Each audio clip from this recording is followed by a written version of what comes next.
ఓం సాయిరామ్. ఓం సాయిరామ్. శరణాగతి అంటే ఏమిటి?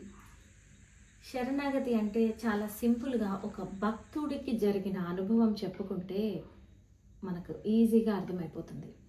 బాబావారు సశరీరులుగా ఉన్నప్పుడు ఆ ద్వారకామాయికి దగ్గరలోనే బయ్యాజీ అప్పా కోతే పాటిల్ అనే భక్తుడు ఉండేవాడు. తరచూ బాబావారి దగ్గరికి రావడము, కాళ్ళు పట్టడం, సేవ చేయడము, ఇంకా బాబాతో ఒక కుటుంబం లాగా అనమాట.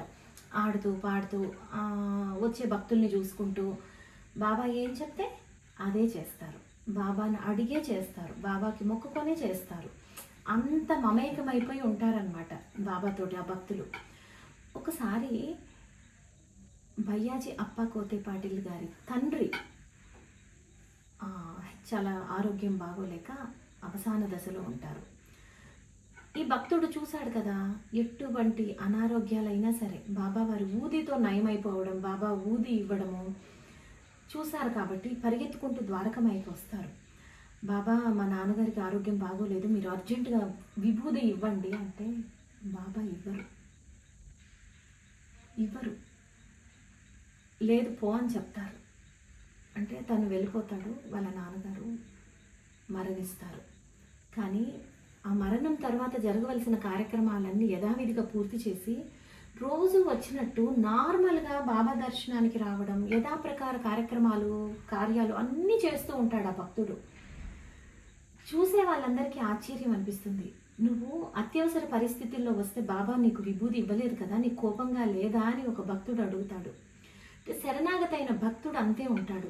మనకు నచ్చింది జరిగితే పూజించడం, పొగడ్డం, మనకు నచ్చినది జరగకపోతే ద్వేషించడం, నువ్వు నా దేవుడివి కాదు, నేను అడిగింది నాకెందుకు ఇవ్వలేదు, ఇలాంటి భక్తి శరణాగతి భక్తి కాదనమాట. ఏది జరిగినా మీ కనుసైగలను మించి జరుగుతుందా దేవా, ఏదైనా మీ ఆధీనమే, మీ ఇష్టమే, మాకు మీరు ఏది చేస్తే మాకు అదే ధర్మము, అదే ప్రసాదం అనుకునే భక్తులు బాబా చేసినా చెయ్యకపోయినా సరెండర్ అయిపోయి ఉంటారు. ఈ భక్తుడి కదా నిజంగా శరణాగతి అనగానే నిజంగా బయ్యాజీ అప్పా కోతే పాటిల్ గారు గుర్తొస్తారు. అందరూ అడుగుతున్నారు, ఈయన మాత్రం ఏమీ అడగడు. బాబా చెప్తారు, అరే నీ తండ్రి పోయినందుకు నీకు బాధగా ఉందా, చూడు నీ తండ్రినే నీ భార్య కడుపులోకి ప్రవేశపెడతాను అంటారు. త్వరలోనే వాళ్ళకు ఒక సంవత్సరంలోపు బాబు పుడతాడు. వాళ్ళ నాన్నగారు మళ్ళీ పుట్టారు అనుకొని ఆ భక్తులు ప్రేమగా అలా పెంచుకుంటారు. సో శరణాగతి అంటే ఇది. ఇంకొకటి, కాకా సాహెబ్ దీక్షిత్ గారి జీవితం తీసుకున్నా కూడా ఆయన శరణాగతి భక్తే. ఆయన షిరిడీలో ఉన్నప్పుడు 8 ఏళ్ల కూతురు వత్సల చనిపోతుంది. ఆయనకి చలనం లేదు. కన్న కూతురు కళ్ళ ముందు చనిపోతే ఏ తండ్రికి తట్టుకునే పరిస్థితి ఉండదు, తల్లికి, తండ్రికి, కుటుంబ సభ్యులకి. కానీ బాబా వారి దగ్గరకు వచ్చాక ఇలాంటి మోహాలలో మనం పడకూడదు, ఇంకా పరిపక్వతగా ఆలోచించాలి అని కంట తడి పెట్టలేదు. బాబా ఎందుకు ఇలా జరిగింది అని కూడా క్వశ్చన్ చెయ్యలేదు. ఇలాంటి వారందరికీ సాయినాథుడు ఇచ్చింది ఏమిటో తెలుసా గిఫ్ట్?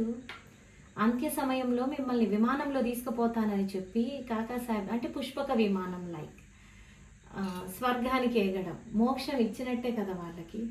సో వాళ్ళు బతికుండగానే ఇది ఇష్టము, అది అయిష్టము, సుఖము, దుఃఖము, ఇలాంటి వాటికి వాళ్ళ దగ్గర తావు లేదనమాట. ఇలాంటి భక్తులకు ఆయన ఇచ్చిన గిఫ్ట్ అదే. ఇంకా అంటే ఆయన నేర్పిస్తూ పురోగతి తీసుకొస్తూ చివరికి ఏది సాధించాలో మానవ జీవికి అది భక్తులతోటి సాధింప చేస్తున్నారు సాయినాథుడు.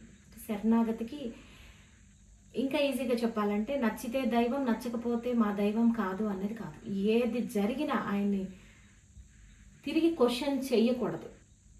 అది శరణాగతి అంటే.